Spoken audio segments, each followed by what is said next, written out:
আপনি কি পড়া জিনিস খুব দ্রুত ভুলে যান?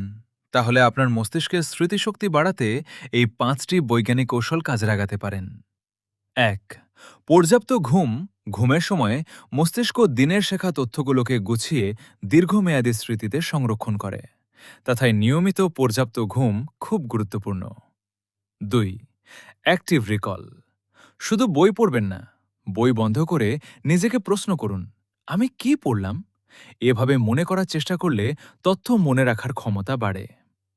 ৩. Spaced repetition. একবার পড়ে রেখে না দিয়ে কয়েকদিন পর পর আগের পড়া বিষয়গুলো আবার মনে করুন। এতে ভুলে যাওয়ার হার কমে। ৪. শরীরচর্চা। নিয়মিত শারীরিক কার্যকলাপ মস্তিষ্কের জন্যও উপকারী এবং শেখা ও স্মৃতির সঙ্গে সম্পর্কিত মস্তিষ্কের কার্যক্রমকে সমর্থন করতে পারে। ৫. মনোযোগ দিয়ে পড়ুন। পড়ার সময় বারবার ফোন বা অন্য কিছুর দিকে মন দিলে তথ্য ভালোভাবে মনে থাকে না। তাই কিছু সময়ের জন্য একটি মাত্র কাজে মনোযোগ দিন।